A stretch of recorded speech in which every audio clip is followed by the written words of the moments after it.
Temos algumas pessoas nos visitando aqui, sejam todos muito bem-vindos. Alegria recebê-los aqui, possam voltar mais vezes. Que Deus esteja abençoando a vida de cada um dos irmãos.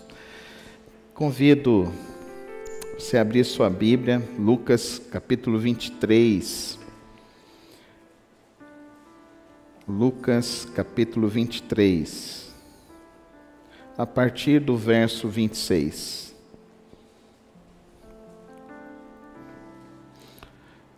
Quero destacar nesta manhã as falas de Jesus no seu Calvário. Enquanto levavam, agarraram Simão de Cirene, que estava chegando do campo, e lhe colocaram a cruz às costas, fazendo-o carregá-la atrás de Jesus. Um grande número de pessoas o seguia, inclusive mulheres que lamentavam e choravam por ele. Jesus voltou-se e disse-lhes: Filhas de Jerusalém, não chorem por mim, chorem por vocês mesmas e por seus filhos. Pois chegará a hora em que vocês dirão: felizes as estéreis, os ventres que nunca geraram e os seios que nunca amamentaram. Então dirão as montanhas: caiam sobre nós, e as colinas cubram-nos. Pois se fazem isto com a árvore verde, o que acontecerá quando ela estiver seca? 2 outros homens, ambos criminosos, também foram levados com ele para serem executados. Quando chegaram no lugar chamado Caveira, ali o crucificaram com os criminosos, um à sua direita e o outro à sua esquerda. Jesus disse: Pai, perdoa-lhes, pois não sabem o que estão fazendo. Então eles dividiram as roupas dele, tirando sortes. O povo ficou observando e as autoridades o ridicularizavam. Salvou os outros, diziam eles. Salve a si mesmo, se és o Cristo de Deus, o escolhido. Os soldados, aproximando-se dele, zombavam dele, oferecendo-lhe vinagre, e diziam: se você é o rei dos judeus, salve-se a si mesmo. Havia uma inscrição acima que dizia: este é o rei dos judeus. Um dos criminosos que ali estavam dependurados lançava-lhe insultos: você não é o Cristo, salve-se a si mesmo e a nós. Mas o outro criminoso o repreendeu, dizendo: você não teme a Deus, nem estando sob a mesma sentença? Nós estamos sendo punidos com justiça, porque estamos recebendo o que os nossos atos merecem. Mas este homem não cometeu nenhum mal. Então ele disse: Jesus, lembra-te de mim quando entrares no teu reino. Jesus lhe respondeu: eu lhe garanto, hoje mesmo você estará comigo no paraíso. Já era quase meio-dia, e trevas cobriram toda a terra até às 3 da tarde. O sol deixara de brilhar, e o véu do santuário rasgou-se no meio. Jesus bradou em alta voz: Pai, nas tuas mãos entrego o meu espírito. Tendo dito isto, expirou. O centurião, vendo o que havia acontecido, louvou a Deus, dizendo: certamente este homem era justo.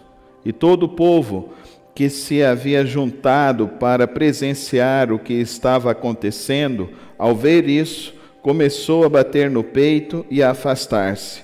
Mas todos os que conheciam, inclusive as mulheres que o haviam seguido desde a Galiléia, ficaram de longe, observando estas coisas.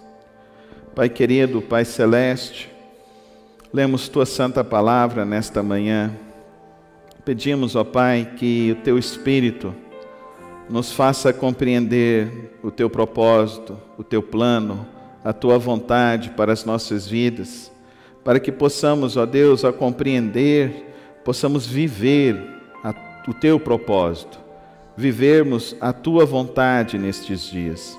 Ajuda-nos a compreensão, ajuda-me a exposição, e que em tudo o Senhor seja glorificado e exaltado, em nome de Jesus. Amém. que você faz em dias difíceis? Nossa maior tendência em dias difíceis é reclamar, não é verdade, irmãos? Nós reclamamos, nós murmuramos em dias difíceis. Em dias difíceis também, muitas de nós perdem a fé, a tal ponto de não conseguirem orar e não conseguirem também se preocupar com o próximo. Em tempos difíceis, em dias difíceis, nós precisamos aprender a ter a mesma atitude de Jesus. Qual foi a sua atitude? A atitude no dia da sua crucificação. Entenda o contexto. Jesus foi acusado, está sendo penalizado sem uma culpa. Não existe culpa, não existe dolo. Ele é um réu sem ter de fato uma sentença crime. Ele está sendo morto porque simplesmente os religiosos não queriam que o evangelho que Jesus estava apresentando, esse evangelho fosse difundido, porque o evangelho que Jesus apresentou é o evangelho da libertação, o evangelho da salvação, é o evangelho da transformação do ser humano, é o evangelho da mudança de vida do ser humano, é o evangelho que traz a plena satisfação ao ser humano, que não são as coisas que este mundo oferece, muito menos a religião oferece. Nesse dia, que já estamos acompanhando já há alguns domingos, e se você quiser depois acompanhar as mensagens anteriores, só entrar lá no nosso canal no YouTube, você pode ver as mensagens anteriores para você entender todo esse contexto que nós estamos falando. Nós estamos falando de que Jesus passou uma noite no Getsêmani em oração, ele foi preso, foi levado perante o sumo sacerdote, depois do sumo sacerdote ele foi levado a Pilatos, depois de Pilatos foi levado a Herodes, e Herodes devolveu ele a Pilatos. E Pilatos então, essa caminhada, Jesus está sofrendo então com as suas acusações, sofrendo então com os soldados estão batendo nele, ele já está completamente exausto, ele já está completamente machucado em todo o seu corpo, porque foram desferidos uma quarentena, foram 4 quarentenas de varas, de açoites. E os açoites que Jesus recebeu, eles eram cravejados na ponta deles, com metais que eram pontiagudos, mas eles também possuíam garras. Então, quando eles batiam isso e puxavam, isso dilacerava as costas do Senhor Jesus. Ele recebeu 4 quarentenas dessa em um dia. Dá para você entender? O nível de esgotamento físico, o nível de esgotamento emocional, o nível de esgotamento espiritual. Dia difícil, dia complexo, mas Jesus abre a sua boca agora. Em todo esse processo, desde o Getsêmani, ele não fala. Ele não fala perante o sumo sacerdote, ele não fala perante Pilatos, ele não fala perante Herodes, ele não fala novamente perante Pilatos. Mas agora, na caminhada, na sua via crucis, ele se pronuncia. Ele se pronuncia 4 vezes. E a primeira coisa que Jesus diz, ele deixa uma profecia. Ele deixa uma profecia. Eu queria que você entendesse nisso, querido irmão e querida irmã. Tem um ditado popular que fala assim, que boca fechada não entra mosquito. E nós, lá o apóstolo Tiago, ele vai dizer para nós o seguinte, que nós temos o órgão mais difícil de dominar, que se chama a língua. E muitas vezes, lá nesse mesmo texto de Tiago, ele fala, com a mesma língua que abençoamos, amaldiçoamos. Então, a primeira lição que eu gostaria que você entendesse, nesse contexto todo, é que nós precisamos aprender a dominar a nossa língua. Mesmo em dias difíceis, nós precisamos aprender a dominar a nossa língua e não blasfemarmos, e não atacarmos, e não desferirmos golpes na vida do outro e do próximo, não importa quem ele seja. Jesus, quando abriu a sua boca na primeira vez, o que ele disse para essas pessoas? Ele disse para aquelas mulheres uma profecia: os dias que vão chegar serão ainda mais difíceis. Então vocês precisam estar preparados. E realmente foi isso que aconteceu ao longo da história. Em menos de 20 anos, o Templo de Jerusalém vai ser destruído. Os cristãos vão então começar a ser perseguidos. O povo romano começa então a se divertir com o sofrimento dos cristãos. Os cristãos então agora são levados para dentro dos coliseus, e lá dentro dos coliseus eles são atacados pelas feras, eles são queimados vivos, e vivemos então um período hediondo na história, que durou por mais de 50 anos. E nessa duração, eles foram perseguidos não só numa região do Império Romano, eles foram perseguidos por todo o Império Romano. E em todo o Império Romano, se alguém se dizia cristão, ele era então digno da pena e da pena da morte, como Jesus Cristo estava passando.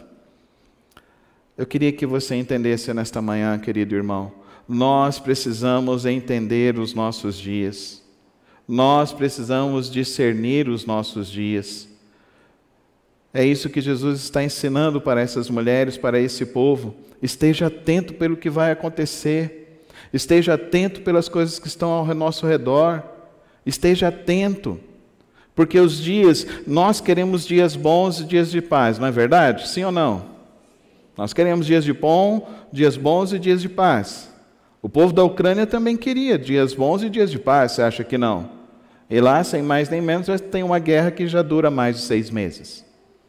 A Síria queria dias de paz e dias bons. Lá eles estão com uma guerra que já dura quase 5 anos. Então nós precisamos aprender a discernir sobre os tempos que nós estamos vivendo, mesmo nos dias difíceis e das nossas dificuldades.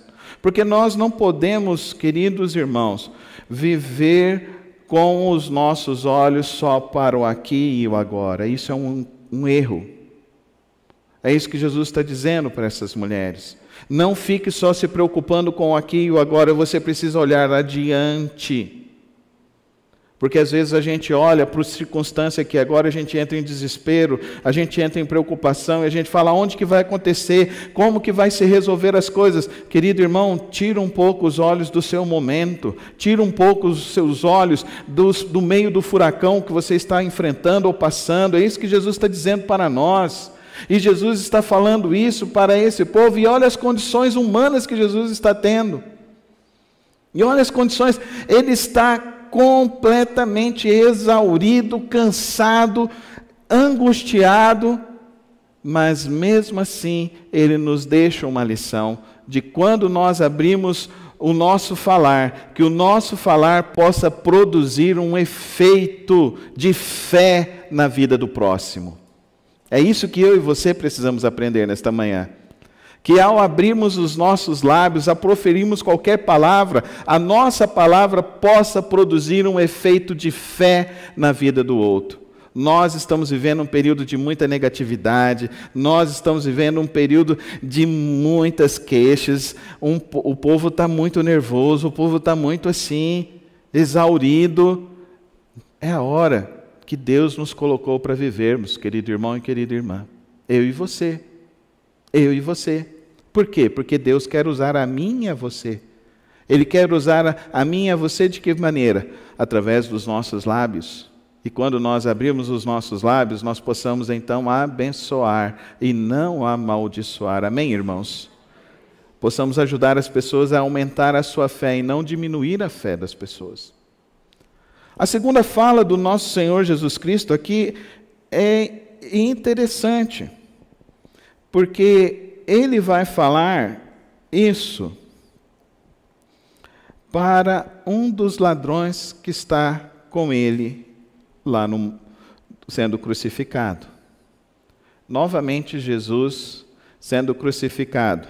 E entenda que a crucificação Não sei se você assistiu A Paixão de Cristo, do Mel Gibson. A retratação ali é muito fiel à época mesmo. Muito fiel. Aí as pessoas falam, não, mas ele não morreu, não existia a crucificação. Era crucificação. Nesse negócio de madeiro, essa coisa de que não era madeiro, era crucificação. Eles morriam de braços abertos mesmo. Então, é isso que eu fico intrigado hoje. As minhas filhas estavam conversando comigo que elas estão estudando agora o período do Império no Brasil, né? E eu olho, eu aprendi, acho que você aprendeu também, que não foi um período bom no Brasil, mas eu quero te falar, eu olho assim e falo, o que esse Dom Pedro I, que esse Dom Pedro II fez pelo Brasil, nós temos uma pátria graças a esses homens, uma pátria que é pacífica graças a eles. Foi através dessa família que teve a abolição da escravatura, foi através dessa família que se fundou grandes marcos no Brasil, as divisões, saímos dos tratados de Tordesilhas e entramos para estabelecimento de estados. Mas você vai pegar o seu filho vai para a escola, e o que ele vai aprender? É uma história que é recontada. Essa história que é recontada hoje, nós precisamos estar muito atentos aos nossos filhos, Eu vou compartilhar mais uma coisa da minha filha. Ela vai brigar comigo hoje, mas eu já vou pedir perdão em nome de Jesus e eu te amo, minha filha. Aula de biologia. Aí a professora falando de sexualidade. E ela começou a perguntar, o que é sexo? Aí os meninos falaram outro falou lá. A minha filha falou, casamento. Aquilo gerou um impacto dentro da sala, de tal maneira que a professora começou a virar e falar assim, não, sexo, isso aí é a sua concepção religiosa, isso aí é a sua formação. E o pai aqui todo orgulhosão, né? Todo feliz. Eu falei, graças a Deus, eu não preciso forçar nada, a gente vai ensinando os nossos filhos e eles vão vivendo a palavra de Deus. E eu falei para elas, filha, não sou eu que estou orgulhoso de você, é Deus quem está orgulhoso de você. É o Espírito Santo que você alegrou. É o Senhor Jesus Cristo que está feliz com você. Querido irmão, querida irmã, nós estamos vivendo uma época que as pessoas estão falando coisas e blasfêmias contra Deus. Contra Deus. Contra a palavra de Deus. Onde está sendo colocado na mente humana de que a perversão é melhor do que a santificação no Senhor. Nós somos a igreja de Jesus Cristo. A igreja santa. Sem mácula. A igreja que deve ser entregue e adornada ao Rei, Jesus Cristo. É por isso que Jesus padeceu tudo o que Ele padeceu. É por isso que Jesus padeceu e sofreu tudo o que Ele sofreu. Pelos nossos pecados, pelas nossas falhas. Agora, para nós, crentes do século 21... acharmos então que a gente sabe de alguma coisa melhor e a gente vai fazer então uma baladinha para os nossos filhos dentro da igreja e vai falar assim, vem menininha, não vamos escarnecer o nome do Senhor Jesus Cristo, não vamos aceitar esse tipo de coisa. Nós precisamos ser a igreja do Senhor Jesus Cristo, a igreja que quando se pronuncia falando a verdade do Deus vivo, amém, igreja? É isso que você quer para sua casa, para sua família? É isso que nós precisamos nos pronunciar, é isso que nós precisamos ensinar. O que Jesus disse? Diz para aquele homem, não se desespera não, meu caro. Hoje mesmo estarás comigo no paraíso, amém, irmãos? Porque o plano de Deus é melhor, amém? Então fala comigo, o plano de Deus é bom, é perfeito, é agradável, é o melhor para a minha vida, é o melhor para a minha família. Hoje mesmo estarás comigo no paraíso. Não viva por esse mundo desencaminhado, esse mundo perverso, esse mundo de perversão. Esse mundo que está desencaminhando uma juventude, que está esterilizando crianças, que está querendo legitimar assassinato de crianças.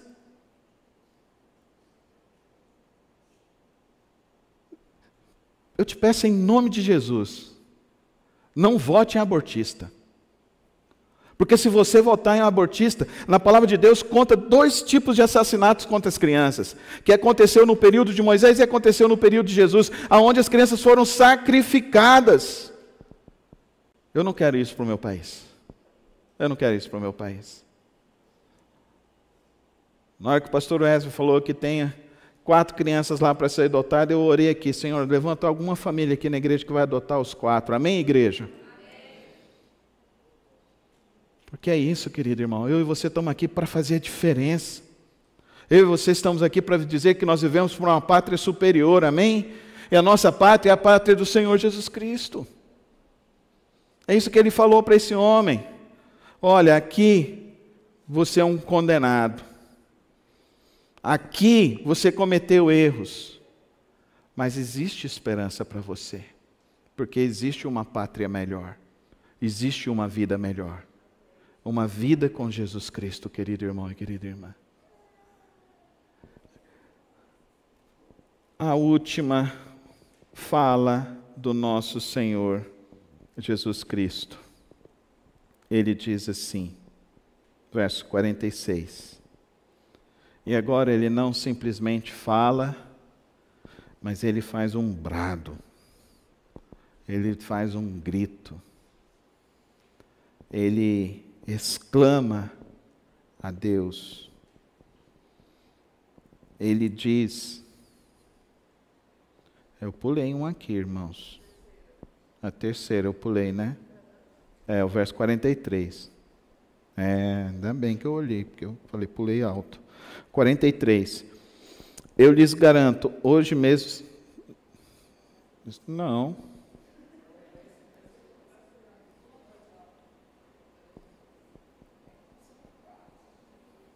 Não, são 4. É que tem uma que ele fala assim, Pai, perdoa-lhes porque eles não sabem o que fazem. E agora sumiu na minha Bíblia aqui, mas vou falar sem lembrar o texto aqui, mas Pai, perdoa-lhes por... 34. Obrigado, pastor. O 34, eu pulei aqui atrás, irmãos. Pai, perdoa-lhes, pois não sabem o que fazem. Olha que coisa interessante. Você acha que aqueles homens não sabiam o que eles estavam fazendo? Que eles estavam punindo alguém que tinha sido condenado? Mas ele era inocente. Jesus se coloca ali como intercessor. O nosso intercessor.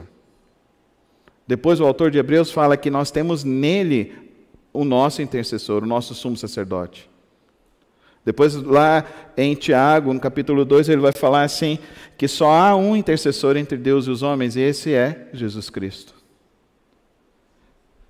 E aqui ele então exclama, Pai, perdoa-lhes porque não sabem o que fazem. Eu queria tirar 3 implicações disso aqui para mim e para você. A primeira delas, queridos irmãos, é que o perdão é algo tão divino, é algo tão poderoso, que somente Cristo poderia trazer esse perdão a mim e a você.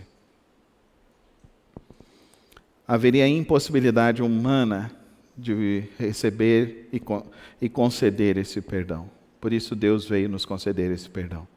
Por isso que a salvação para nós é só em Cristo Jesus, por isso que a salvação para nós é a nossa justificação, porque o justo sofreu as penalidades em nosso lugar. Por isso que a salvação é pela graça de Deus, porque Ele morreu em nosso lugar. E por isso Ele expressa, Pai, perdoa-lhes porque eles não sabem o que fazem. A segunda consideração sobre esse perdão do Senhor Jesus Cristo é que somente Jesus poderia conceder esse perdão para mim e para você. Porque o próprio Deus não poderia morrer. Mas Jesus veio e viveu entre nós. Agora existe já alguns pensadores que estão aí falando e querendo dizer que então Deus morreu lá na cruz. Não, quem morreu foi Jesus, o Filho de Deus. Mas explica esse mistério, pastor. Se é mistério, irmão, só lá no céu que eu e você vamos entender. Eu tenho toda a tranquilidade de dizer isso para vocês, porque foi isso que eu ouvi do meu querido professor Shed. Ele falou assim, esse é um dos maiores mistérios. Cristo morreu. Não Deus que morreu, Cristo morreu. E se Cristo morreu, Ele morreu para nos dar perdão. Morreu para pagar a nossa dívida. E somente Cristo poderia pagar essa dívida. Nem eu, nem você. Nem pelo seu filho, nem pelas gerações vindouras. E a terceira implicação que nós vemos nisso daqui, Jesus concede um perdão para todos aqueles que estavam agredindo a Ele e estavam se levantando contra Ele. Lembra que eu falei para você que nós precisamos ter a mesma atitude de Jesus? Você tem essa atitude, querido irmão, para perdoar quem te ofende, quem te agride, quem te ataca? Esse é o maior desafio cristão. Esse é o maior desafio da fé. Nós precisamos aprender a perdoar. Perdoar o próximo, como Jesus está perdoando. Pai, perdoa-lhes. Perdoa eles. Perdoa. Perdoa o mal que ele me fez. Perdoa as palavras que ele disse. Orar não somente pedindo perdão por si próprio, mas orar pedindo perdão pelo terceiro, pelo próximo. Esse perdão, queridos irmãos, nós temos condições de exercitá-lo também. Porque Cristo exercitou. E Cristo para nós é o nosso modelo. É o nosso modelo, é o nosso exemplo. Mas Ele era Deus. Sim, Ele era 100% Deus, 100% homem. Então Ele podia, porque Ele tinha um poder diferente. Mas o poder que Cristo tinha, Ele nos concedeu, que é o seu Espírito Santo. Amém, igreja? Quem tem o Espírito Santo pode perdoar. Amém? Se você não tem o Espírito Santo, você não consegue perdoar.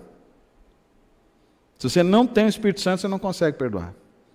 E aí a prova, enquanto o meio pentecostal e neopentecostal vem falar para mim que a prova do Espírito Santo está na sua vida, é você falar línguas estranhas, eu vou falar, isso é muito fácil falar línguas estranhas.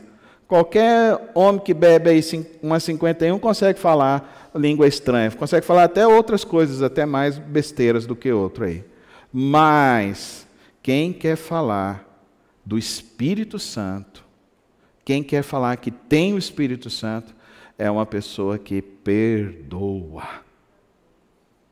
Para mim não tem prova maior. Aí agora tem os pregadores moderninhos aí agora. Os pregadores moderninhos falam, não, você tem a Jesus Cristo, você ama. Amar é fácil, irmão. Principalmente amar os que a gente é igual a gente. Mais fácil ainda. Eu quero ver você amar quem não é igual a você. Aí você vai falar para mim que você é crente. Aí eu vou saber que você é crente. Mas para mim não é o amor, que também é a prova máxima do Evangelho. Para mim a prova máxima do Evangelho é o perdão. Eu tenho o Espírito Santo. Eu vou perguntar, quem que você perdoou? Não sei se você se lembra, mas ficou famoso uma senhora que o filho foi assassinado por um rapaz. E esse rapaz, no dia do julgamento, aquela senhora chegou e todos estavam tentando impedir que ela chegasse, mas ela chegou, colocou a mão no peito daquele rapaz e falou assim, eu não quero que você morra sem Jesus. Eu quero dizer para você que eu estou te perdoando em nome do Senhor Jesus Cristo. Você me tirou a coisa mais preciosa que eu tive na minha vida e que Deus me deu, mas eu quero te dizer que eu não quero que você morra sem Deus, porque se você morrer sem Deus, você vai para o inferno, e eu não quero isso para a sua vida. Eu quero dizer que eu vim aqui hoje para dizer que eu te perdoo, porque Cristo tem um projeto na sua vida. Isso para mim é ser crente. Isso para mim é cristão. É isso que eu quero ver dentro dessa igreja. É isso que eu quero ver na minha vida, é isso que eu quero ver na vida das minhas filhas, é isso que eu quero ver na vida dos meus netos, é isso que eu quero ver de fato, porque aí de fato nós somos crentes, aí de fato nós somos cristãos. Porque Jesus diz isso quando Ele está sendo, não é no momento de boa não, Ele diz isso quando Ele está sendo completamente humilhado e atacado pelas pessoas. A última fala aqui de Jesus. Pai, nas tuas mãos entrego o meu espírito. E aí o centurião diz, esse era o Messias. A última coisa que nós precisamos entender da vida de Jesus é que Ele veio para deixar um legado.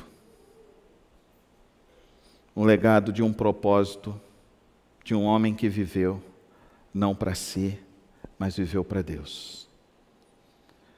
Esse legado é transmitido a nós pela palavra de Deus. Esse legado é para que eu e você possamos viver esse legado. Ele morreu por nós, quando ainda éramos pecadores. Ele teve misericórdia de nós, quando ainda estávamos mortos. Mas Ele nos tirou das trevas e nos trouxe para o teu reino, o reino da maravilhosa luz dEle. Nesse reino, Ele nos capacita, nos momentos mais difíceis, a abençoarmos e não amaldiçoarmos, a perdoarmos quando tudo parece que a gente não tem que oferecer o perdão. Ele nos deixou um legado de entendermos que estamos aqui para viver uma vida eterna, uma vida com Deus. A nossa pátria não é esse lugar. O propósito não é esse mundo caído. João diz, numa das suas últimas visões no Apocalipse, eu vi um novo céu e uma nova terra. É para lá que eu vou. Eu quero muito que você vá para lá também. Mas só há um caminho. Jesus Cristo. Jesus Cristo é esse caminho. E quando você, de fato, entregar a sua vida para Ele, você vai receber essa graça do Espírito Santo de Deus, do poder de Deus, que vai te capacitar sobrenaturalmente para viver uma vida sobrenatural nos dias mais difíceis que você venha a enfrentar na sua vida. Siga Jesus, confie em Jesus, ande com Ele todos os dias da tua vida. Não se desvie nem para a esquerda, nem para a direita. Siga sempre a Cristo Jesus. E se você é como eu, que tem dificuldade às vezes de ficar com a boca calada, que tem dificuldade às vezes de não conseguir perdoar, se você é como eu, que às vezes é dominado por uma impulsividade da minha carne terrível, hoje é a mesa do Senhor. Peça perdão a Ele. Ele vai te perdoar para te revestir do Espírito Santo de Deus. É nele que nós temos a força para viver. Em Cristo Jesus que nós temos a força para viver. Em Cristo Jesus. Viva para Cristo Jesus. Vamos orar? Feche os teus olhos. Pai, nos capacita, Pai, a viver a vida do Teu Filho. Nos capacita, Senhor, nesta manhã, a abençoarmos quando estivermos nas dificuldades, a perdoar, mesmo com o coração sangrando.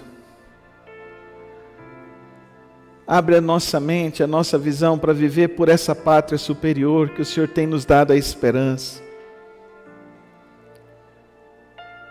E derrama sobre nós o poder do Teu Espírito para vivermos essa nossa vida na Tua força e no Teu poder. É assim que eu clamo ao Senhor nesta manhã. Capacita-nos em nome de Jesus. Amém. Amém.